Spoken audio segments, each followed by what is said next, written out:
house building. This is where you do jury duty in San Antonio. It's right on the Riverwalk. I think you pay like $6 a day, but you get the day off from work, so that's kind of the only benefit. Honestly, I went to jury duty not too recently, and it wasn't too bad. But the cafeteria was a little overpriced. It kind of sucked. I ended up spending more at the cafeteria than I did made going to jury duty. But I got out of jury duty because I forgot what I said, but I talked to the lady a few times. She's not pretty, so she's making up excuses to go talk to her. But anyway, I started to go run. She actually denied my, she denied, she was like, yeah, you're way in line. And I was like, alright. But anyway, I ran past this because my lady scared me, so I started sprinting. Which I didn't start sprinting, but I fell. I was doing a little jog, and I fell. And I pretty much just fell, and there's some birds here. I initially got denied at that jury duty, but after talking to her, she eventually, gave me a slot to get out of there by like by noon. That and a few other people. No one special.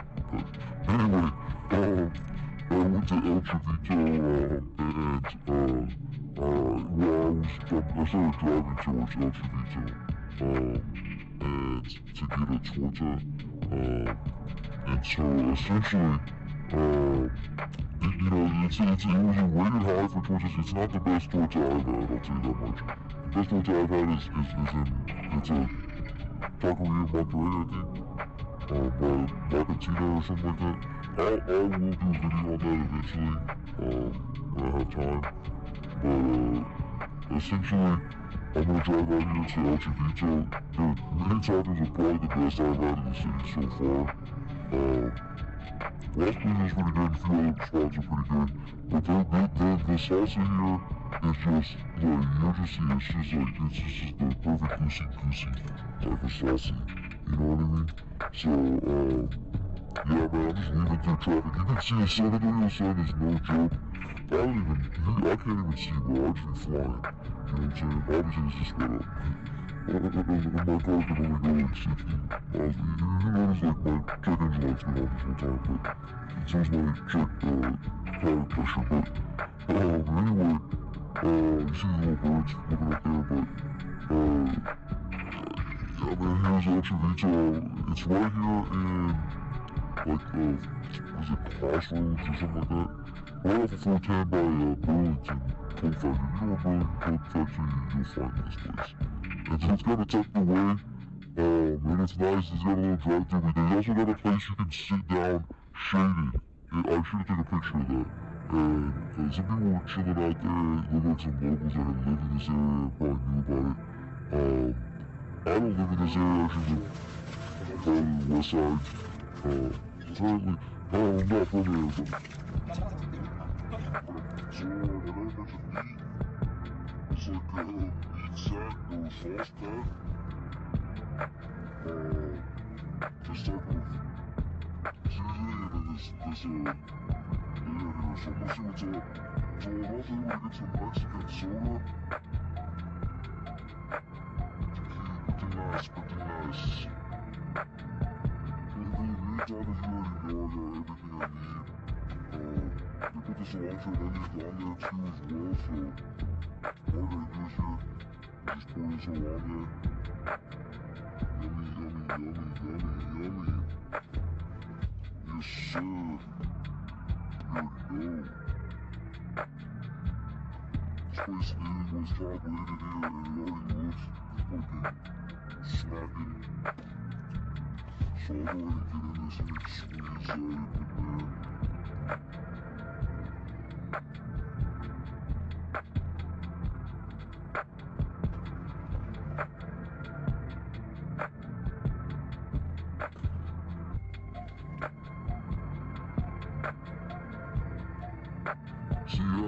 Torture was pretty good, dressed, this meat's got salsa, whatever the sauce is spicy as hell. Really good though, I'll tell you that much. I still have my fridge, just keeps I'd get some like fries or something, I'll get like a chicken nugget in there occasionally. And so essentially, man, yeah, dude, pretty good torta. The Monterey torta is pretty good because they put the cheese on it. It might not be a traditional Mexican torta. I've never been to Mexico. I've been to Cancun and Playa del Carmen and Cozumel before, but I ain't never been to like hardcore Mexico. So I really do want to visit because the first one I want to go to is like Monterrey in Mexico City. And then from there I'll branch out. But it's just because those are the closest to Santa Clara, just south. I know like most of San Diego are from Monterrey or and most people from California I think are from like Tijuana and stuff like that. Don't quote me on that. Obviously this is like obviously biased from just the people behind me. But yeah, man, I just head home and the grind continues, bro. I essentially just head back to the cribbo, and I'm about to just eat these tacos, and this torta. The tacos, it's hot as hell, man. The little meat sauces in the torta was ridiculous. But yeah, man, I just got in the lab. I started editing videos. I started doing what I do. Getting in the lab here. You know what I'm saying? King Alert. Jimmy Nugget mode. Oh shit. Yeah, but yeah, man, honestly, now that I've gone through like the glitz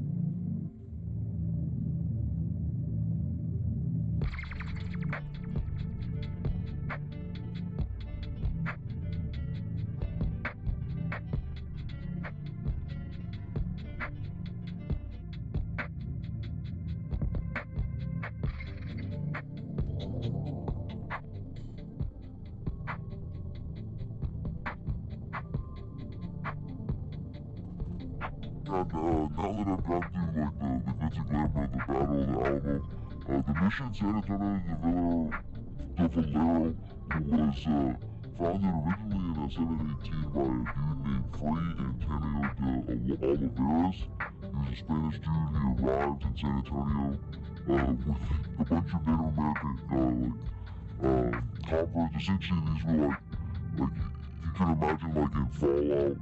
Or like in Kenshi, a bunch of dudes who were like following like a cult in the game, like kind of like just imagine like Caesar from Fallout. Just imagine that. In Fallout New Vegas, and so Caesar's Legion. So just imagine that. So they had a bunch of Native American converts from the mission San Antonio Francisco Solano near San Juan Batista on the Rio Grande, that's further south. And essentially, he convinced these Native Americans to build these monuments for Jesus. Like, no joke, on some like pyramid pharaohs. No, I'm not joking. Like, that's exactly, essentially it happened. Like, there was slavery, and then there was essentially this. So essentially, on some like Caesar's legend, they would build all these complexes for these conquistadors and for these missionaries, these world missionaries. And so the Alamo would start in 1718, and originally the settlement would start, and they would eventually finish that construction, or the converts, the new Jesus converts, would finish that construction in the name of Jesus around 1728, 1730. And just to put in perspective let you know exactly what was going on at that time. Well, in 1718, San Antonio would be founded, the city of New Orleans would be founded, Blackbeard and the Queen Anne's Revenge crew would lead a blockade on South Carolina for an entire week, literally. And so, yeah, the Golden Age of piracy was going on here, and then the Tongway earthquake would also occur this year, killing 70,000 people in China. Like, Jesus. 1718, the U.S. San Antonio was founded. The Treaty of Passarowitz within the Austro-Turkish War as well. Yeah, in 1718, the Battle of Passaro, the Battle of Cape Fear River, the Battle of the Salween River would take place. And then the Mughal Empire was still around with the Emperor Farrukh Sihar or something like that. And then that year as well, Blackbeard and Stede Bonnet would also later be killed in America. And the Triple Alliance, the Quadruple. So yeah, the next day I pulled up to the Spanish Governor's Palace because then I could get inside and this, look at the Conquistador statue one more time. And people have like a football team in the Conquistadors or something like that, but the Spanish Villa, this house reminds me of the Fistful of Dollars, or like the Good, the Bad, and the Ugly. It's like a Spanish villa architecture. I'll put something up here real quick. From Fistful of Dollars, and Good, the Bad, and the Ugly, but you see the Spanish architecture in the back? They're just kind of like the Southwest vibe. It's not imagine saying, no, in the 1700s, obviously they didn't have guns like this, they would have muskets and Indians and stuff like that, but I just imagine the architecture is pretty much consistent throughout the Southwest with the Spanish architecture. And like they kind of mix with like the Indian type vibe. So you have like Indian and Spanish architecture mixed in one, and kind of like that Spanish architecture. And so you see here, you have this like dwelling. This reminds me of the Spanish villa, the Spanish governor's palace that I'm out here right now. And then you see, I think this guy was the bad in the bad, the ugly. But yeah, this guy, and then just walking through this alley is just like the alleys that I'm walking through in the Spanish governor's palace that was built in 1749. And you just get this like cool, they just don't make houses like this in San Antonio anymore, unfortunately. And yeah, I just imagine back then you just had dudes running around like Fallout, like literally like the game Fallout, or like some of them like Red Dead, just like immoral dudes, as well as moral dudes, like Davy Crockett, James Bowie characters. They also were okay with slavery though, so like these guys were not that great. You also had Santa Annas, and you had Pancho Villas and stuff like that. So like, this, I just love that, like, kind of like, Western culture. I kind of grew up on these films, and this is what every time I come here, I've been to the Spanish Governor's Palace 3 times. Every time I come here, it reminds me of this movie. This scene specifically, in this movie. When they start talking, I'll stop talking, but, this scene in the movie is exactly what, when I walk to the Spanish Governor's Palace, this is exactly the vibe I pick up with it. When I'm just walking through this, like, almost, like, this would have been back in, like, almost like a mansion, or a cool villa, it was a governor's palace, but yeah, this guy's a bounty hunter in the movie, so he's had some like Fallout vibes.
So yeah, man, Walk the This just reminds me of this that scene from The Good, the Bad, and the Ugly. But this was built in 1749, and just to kind of put it in perspective, I know the 1718 thing, but yeah, essentially from 1718 to 1749, these missions along with the Spanish governor's palace would be built here in San Antonio. As the Spanish Commonwealth was being built out on the west coast, the French Commonwealth was being built from the New Orleans all the way up to Michigan and Canada, and then you also had the English Commonwealth and the famous 13 colonies. But to kind of explain how this was got here, there was a long unknown war between the Apaches and the Spanish over San Antonio. So in 1718, essentially I'll go ahead and put a little article up here real quick. So yeah, when the Spanish came with their conference, the Apache and Comanche saw them as easy prey in the area, and just really saw them as easy licks and treated them as such. You gotta think, in the 1600s, Hernan Cortez and a few other Spanish conquistadors had taken over Mexico, Brazil, and a few other things. But North America, the French, the English, and the Spanish were still fighting Indians for a long time. All the way up really until the 1800s. But yeah, no, this is some cool like Spanish artwork there from I'm guessing it's old. But you can see it's got a lot of like really open doors. I'm thinking that was the Spanish governor that was here. That there's a lady there in front of there. I think I get a good shot at him soon here. But yeah, just kind of looking at some of this old art. But yeah, let me keep explaining. Oh, this is, yeah, I get this good shot of but kind of explaining, essentially the Spanish and the Apaches bought a good aircraft here. You can see how they built it to kind of get good air in. But the Spanish and the natives would be fighting over San Antonio and the surrounding areas from across Texas for a while. And the Spanish was so stressed in, they were mostly focused on Mexico, so but Spanish had to worry about the French and the English as well as like Cuba and other holdings like the Philippines and stuff like that across the world. But the Apaches would attack, and imagine you being stationed as a Spanish soldier on this far hot outpost in, San Antonio. It wasn't like how Texas is today, I'll tell you that much. It was essentially like prehistoric Texas, or it had been Texas before it was Texas, live on oil. And so essentially, you would have been stationed out here, fighting in this like long forgotten battle, to found this city. And this ongoing settlement would have gone through these battles, much like how the battles would have gone through on the East Coast for Jamestown and Plymouth and stuff like that, as well as the French settlements. But the French had a better time at trading with the natives. The Spanish, they would have had not very much to trade on their end, and the natives saw them as easy licks, and they were so stretched thin, it would have been just a hard fight to fight. Most of them would have just stayed in their missions and just tried to put up a good defense. This would have been a very hard posting to be a soldier at, I'll tell you that much. That's why the governor's palace, it took all the way until 1749 to get built, even though the settlement was established in 1718. This is really, that picture right there really might have been the good, the bad, and the ugly, but yeah, it would have been a really hard settlement to really hold down. They eventually buried the hatchet. This would essentially only happen after the Spanish would raise an army and bring that army down. We'll bring that army up to San Antonio from Mexico, to pretty much deal with the Apaches and bolster their defense in Texas. But they had a lot of stuff to deal with the French and the English as well, so I thought they had a lot of it to spare. And all they did was pretty much get in a fight, and the Comanches, they pretty much got into just a stalemate, and they agreed to just not fight each other, and the Comanche and the Apaches were just essentially allowed to still roam around, be like, do whatever they wanted, and they weren't subjugated like the Aztecs or the Mayans or anything like that. To some degree, they had a lot more freedom and autonomy to do what they wanted. And even then, they were still around after the Mexican Revolution happened. They fought with the Mexican forces as well as the American and Texas forces. I think the Apaches I mentioned earlier had burned down old Hewitt's establishment when he had built his colony later on in Upper Austin. So they would stay, the Comanche and Apache would stay around for a very long time, and by no means would be defeated by the Spanish. And as you can see, this map right here shows you all the Native American tribes, and the Native American tribe of Texas would have been the Apache or Comanches. So yeah, I'm just walking through the Spanish village. So through the 30s and 40s of the 1700s and 1730s, 1720s, the Spanish and the Apaches would essentially just go back to back, in trading blows. Yeah, man, throughout the Americas at this time, or North America at this time, you would have had a constant war. You would have had the 7 Years' War was coming up. On top of that, you had the Iroquois Confederacy, you had Cherokee, you had multiple other native contingencies, along with like the colonial powers entering their political powers. So there were so many political entities on the board here in North America at this time.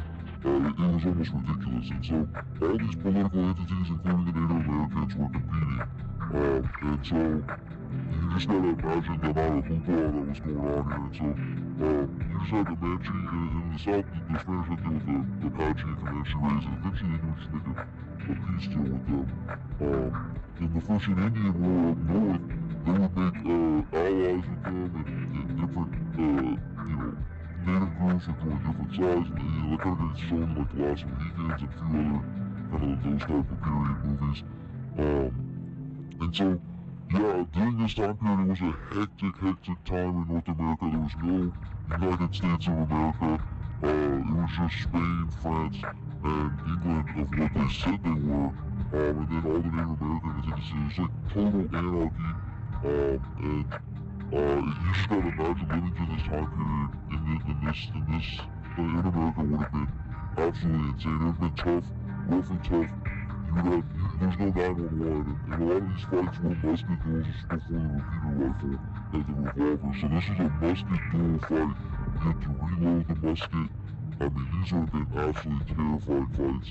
And you had to run the gauntlet of possibly getting scalped. And I don't think that the Apaches and Comanches maybe scalped the Spanish. I don't know how that would have worked in the 1700s. I know that the Spanish garrisons were a little bit stronger, and they would have just stayed in their missions. And a few garrisons would actually be stationed in Texas during the Mexican Revolution. And also, like, just throughout history, they would station different garrisons throughout these missions in Texas. So there was always like a contingency of like a few hundred Spanish troops, and so they were always able to kind of hold their own against these Comanches. And however, the Comanches were able to raid and get away with whatever they needed. So they were able to steal horses, steal whatever they needed. So a lot of like the horses that you see in the Wild West, they would have stolen from the Spanish, because the Spanish would have brought the horses to the plains. And then when you see these plain Indians riding these horses, a lot of them stole those horses from the Spanish. So you gotta imagine during this time, just a mass amount of horse theft, and commercial loss that would have brought, and then the commercial benefit that would have brought for the Comanches and Apaches and different plain Indians who wouldn't have had that transportation or access to domesticated animals before then. So very, very interesting. Eventually, that would come into a peace treaty in 1749 where the Comanches and Apaches would make a peace treaty with the Spanish, and I'm assuming just because they could probably get easy access to the horses and make their trades with the French and Spanish and do whatever they needed to do.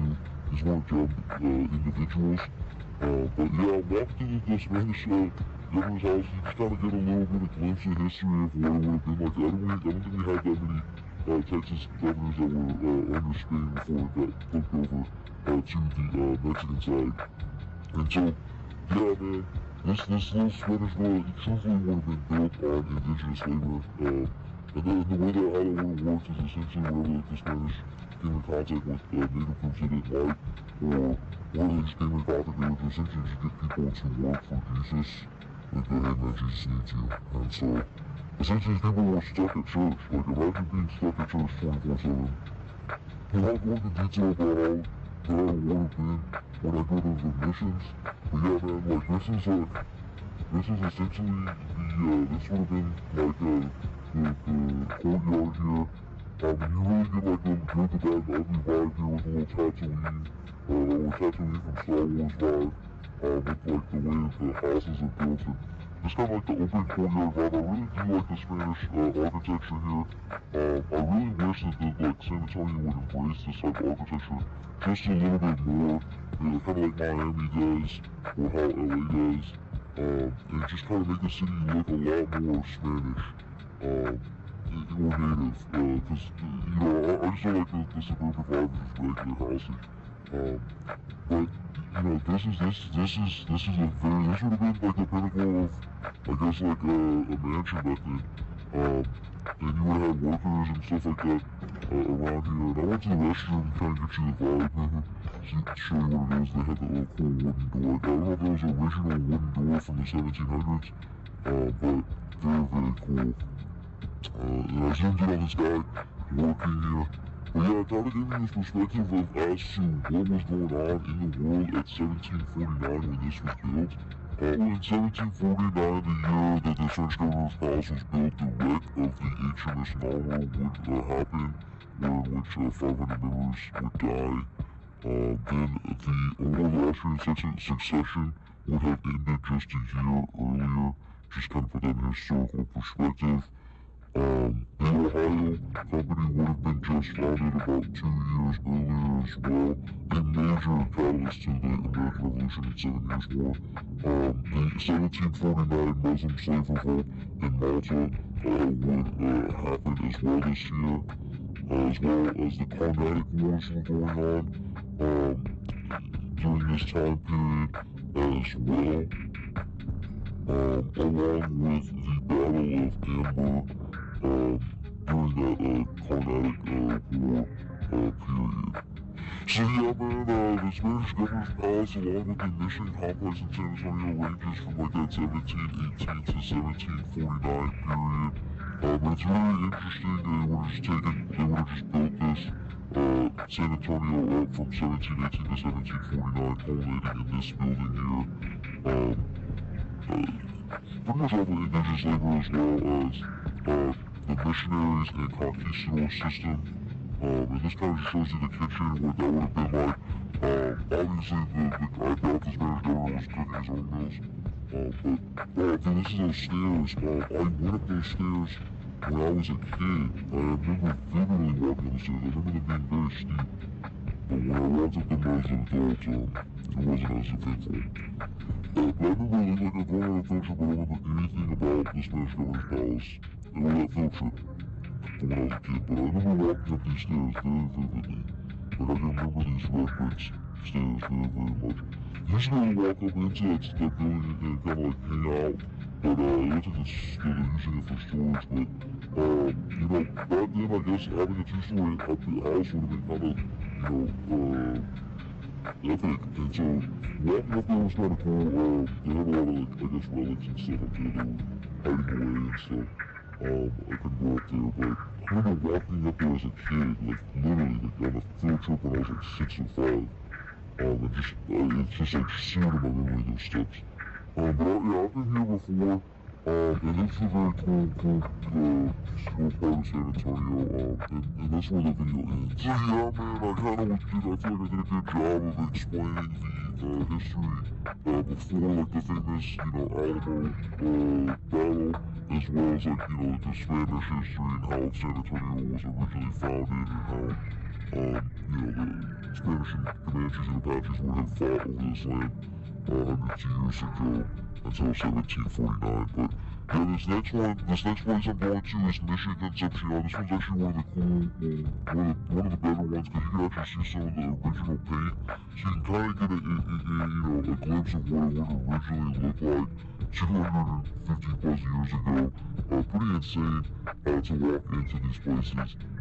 But essentially,